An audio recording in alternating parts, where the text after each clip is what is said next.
കേരളത്തിലെ ആയിരക്കണക്കിന് ചെറുകിട കർഷകരുടെയും ക്ഷീരകർഷകരുടെയും ജീവിതത്തിൽ വലിയ മാറ്റങ്ങൾ സൃഷ്ടിച്ചുകൊണ്ടിരിക്കുന്ന ഒരു മേഖലയാണ് ഇന്ന് മൃഗസംരക്ഷണം. പശു, ആട്, കോഴി, മുയൽ, പന്നി തുടങ്ങി വിവിധ വളർത്തുമൃഗങ്ങളെ അടിസ്ഥാനമാക്കി കുടുംബ വരുമാനം വർദ്ധിപ്പിക്കാൻ നിരവധി സർക്കാർ പദ്ധതികൾ നിലവിലുണ്ട്. എന്നാൽ ഒരു വലിയ ചോദ്യമാണ് ഇപ്പോഴും പലർക്കുമുള്ളത്: സബ്സിഡിക്ക് അപേക്ഷിച്ചാൽ പിന്നെ എന്താണ് സംഭവിക്കുക? വെറ്റിനറി ആശുപത്രിയിൽ അപേക്ഷ നൽകിയ ശേഷം ആ ഫയൽ എവിടെയാണ് പോകുന്നത്? ആരൊക്കെയാണ് പരിശോധിക്കുന്നത്? ഇൻസ്പെക്ഷൻ എങ്ങനെയാണ്? ഒടുവിൽ പണം എപ്പോൾ അക്കൗണ്ടിലെത്തും? മുഴുവൻ നടപടിക്രമവും ഘട്ടം ഘട്ടമായി പരിശോധിക്കാം. ആദ്യം ഒരു കാര്യം മനസ്സിലാക്കണം: മൃഗസംരക്ഷണ വകുപ്പിൻ്റെ പദ്ധതികൾ ഓരോ വർഷവും സർക്കാർ ബഡ്ജറ്റും ജില്ലാ ഫണ്ടുകളും അനുസരിച്ചാണ് നടപ്പാക്കുന്നത്. അതിനാൽ എല്ലാ അപേക്ഷകൾക്കും ഒരേ സമയം ആനുകൂല്യം ലഭിക്കണമെന്നില്ല. പക്ഷേ അർഹതയുള്ളവർ അപേക്ഷ സമർപ്പിച്ചാൽ അവസരം വളരെ കൂടുതലാണ്. ആദ്യഘട്ടം: വെറ്റിനറി ആശുപത്രിയിലേക്കുള്ള സന്ദർശനം. നിങ്ങളുടെ പഞ്ചായത്തിനോ നഗരസഭയ്ക്കോ കീഴിലുള്ള സർക്കാർ വെറ്റിനറി ആശുപത്രിയിലാണ് യാത്രയുടെ തുടക്കം. അവിടെ എത്തുമ്പോൾ ആദ്യം ചെയ്യേണ്ടത് വെറ്റിനറി സർജനെയോ ലൈവ് സ്റ്റോക്ക് ഇൻസ്പെക്ടറെയോ നേരിൽ കാണുക. നിങ്ങൾക്ക് എന്താവശ്യമാണ് എന്ന് വ്യക്തമായി പറയണം. പശു വാങ്ങാനാണോ? പാലുൽപാദനം വർദ്ധിപ്പിക്കാനാണോ? ഷെഡ് നിർമ്മിക്കാനാണോ? ആട് വളർത്തൽ ആരംഭിക്കാനാണോ? കോഴി ഫാം വികസിപ്പിക്കാനാണോ? അല്ലെങ്കിൽ ഇൻഷുറൻസ് സഹായമാണോ? ഓരോ ആവശ്യത്തിനും ഓരോ പദ്ധതികളുണ്ട്. അതിനാൽ ആദ്യം നിങ്ങളുടെ ആവശ്യത്തിന് അനുയോജ്യമായ പദ്ധതി ഉദ്യോഗസ്ഥർ നിർദ്ദേശിക്കും.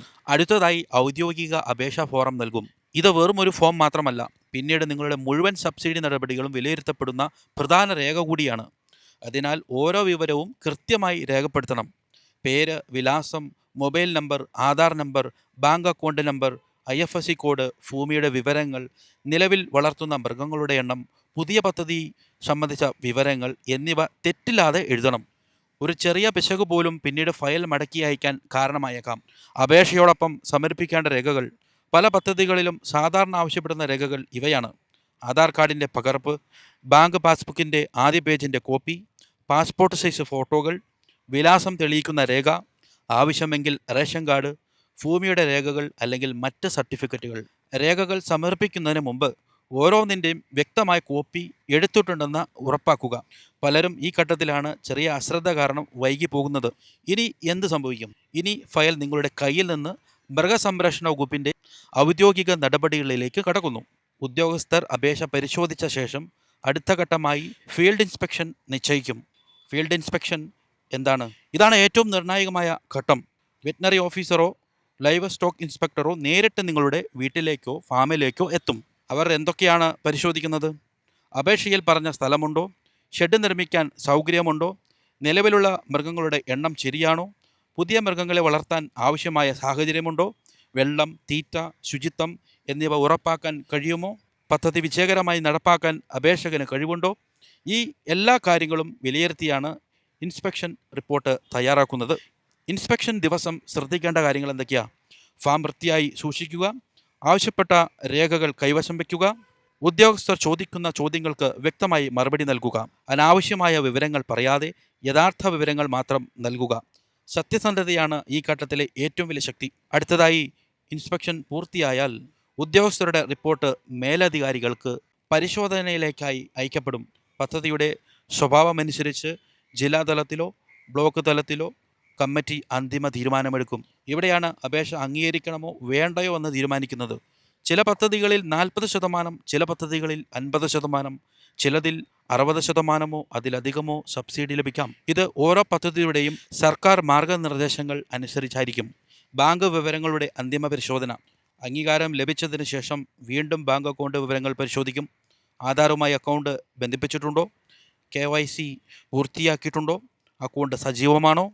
ഇവ ശരിയായാൽ മാത്രമേ പണം തടസ്സമില്ലാതെ അക്കൗണ്ടിലേക്ക് ലഭിക്കൂ. അവസാന ഘട്ടം.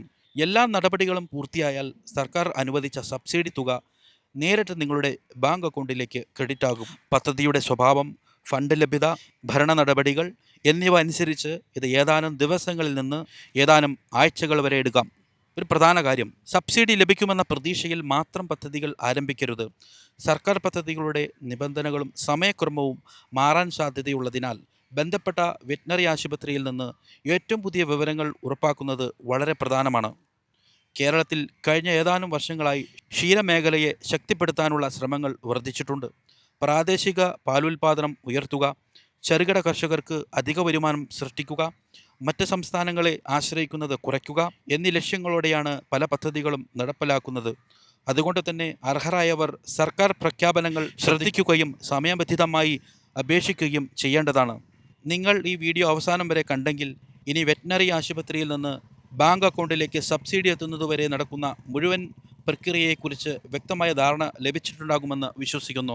ഈ വിവരങ്ങൾ മറ്റൊരു കർഷകനും ഉപകാരപ്പെടുമെന്ന് തോന്നുന്നുവെങ്കിൽ വീഡിയോ ഷെയർ ചെയ്യുക.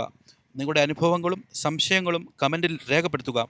ഇത്തരത്തിലുള്ള കാർഷിക മൃഗസംരക്ഷണ സർക്കാർ പദ്ധതികൾ സംബന്ധിച്ച വിശ്വസനീയമായ റിപ്പോർട്ടുകൾക്കായി ചാനൽ സബ്സ്ക്രൈബ് ചെയ്യാനും മറക്കരുത്.